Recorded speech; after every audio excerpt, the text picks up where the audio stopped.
அனைவருக்கும் வணக்கம். புரி ஜெகந்நாத் ரத யாத்திரை என்பது வெறும் விழா அல்ல. இது தெய்வீக லீலைகளும் ஆழமான ரகசியங்களும் நிறைந்த ஒரு பயணம். இதில் 5 அதிசயமான கேள்விகளை இப்போது உங்களுக்கு முன் வைக்கிறேன். ஏன் ஒவ்வொரு வருடமும் ரதங்கள் புதிதாகவே கட்டப்படுகின்றன? பழையவை என்னவாகின்றன? லட்சக்கணக்கான பக்தர்கள் இழுக்கும் போதும் ஜெகந்நாதரின் ரதம் முதலில் ஏன் நகர மறுக்கிறது? ஸ்நான யாத்திரைக்கு பிறகு தெய்வங்கள் ஏன் நோய்வாய்ப்படுகின்றன? புரியின் ராஜா தங்க துடைப்பத்தால் பாதையை ஏன் துடைக்கிறார்? ரதங்கள் ஒருபோதும் பின்னோக்கி நகராததற்கு என்ன காரணம்? இந்த கேள்விகளுக்கான பதில்களை இப்போது பார்ப்போம். இந்த சேனலை சப்ஸ்கிரைப் செய்து பெல் ஐகானை அழுத்துங்கள். ஒடிஷாவின் புரியில் ஆண்டுதோறும் நடைபெறும் ஜெகந்நாத் ரத யாத்திரை உலகின் மிகப்பெரிய பக்தி வெளிப்பாடுகளில் ஒன்று. ஆஷாட மாதத்தில் ஜெகந்நாதர், பலபத்ரர், சுபத்ரா தேவி ஆகியோர் தங்கள் கோயிலில் இருந்து மாமியின் இல்லமான குந்திச்சா கோயிலுக்கு பிரம்மாண்ட ரதங்களில் பயணம் செய்கிறார்கள். இந்த யாத்திரை சாதி, மத, நாடு என்ற பேதமின்றி அனைவரையும் ஒன்றிணைக்கிறது. முதல் ஆச்சரியம், ஏன் ஒவ்வொரு வருடமும் புதிய ரதங்கள் மட்டுமே?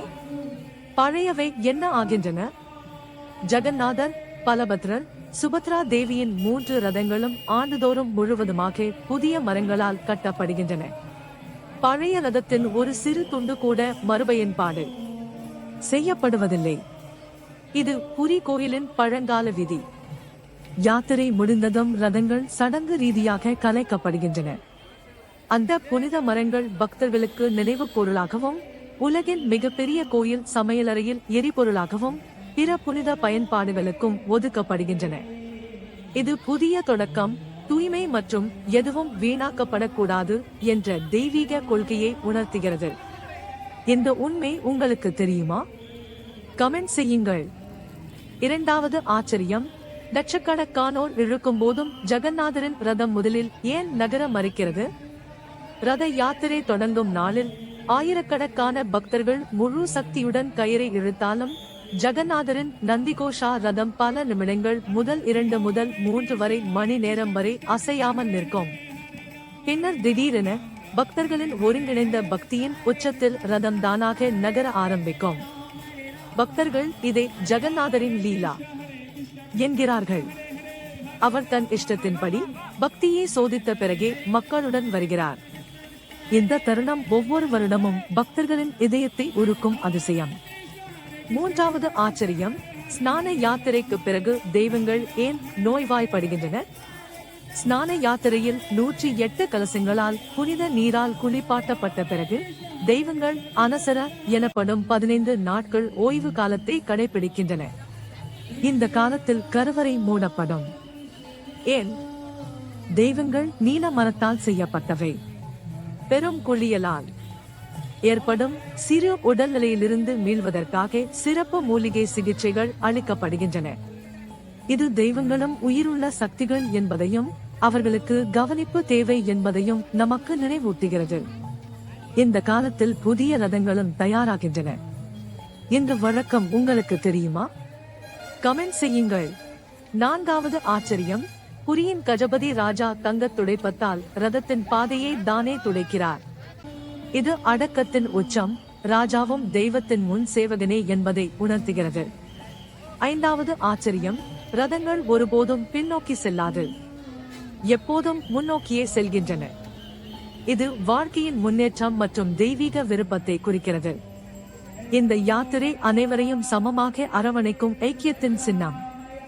இந்த உண்மை தெரியுமா? கமெண்ட் செய்யுங்கள். இந்த ரத யாத்திரை நமக்கு கற்றுத் தருவது என்னவென்றால், பக்தி, அன்பு, சமத்துவம் மற்றும் தெய்வத்துடன் இணையும் ஆனந்த பயணம். ஜெகந்நாதரின் அருள் அனைவருக்கும் கிட்டட்டும்.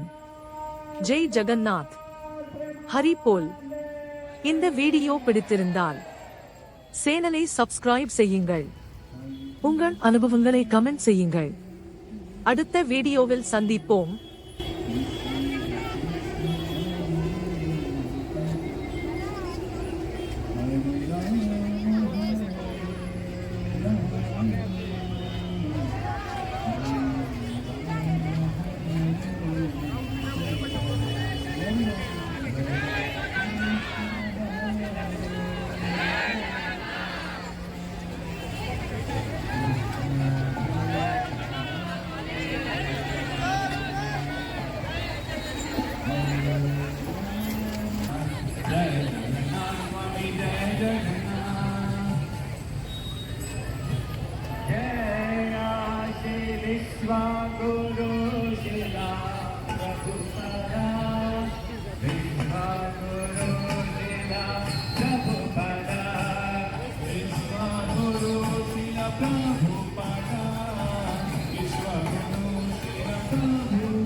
Hari Bol, Hari Bol, Hari Bol, Hari Bol.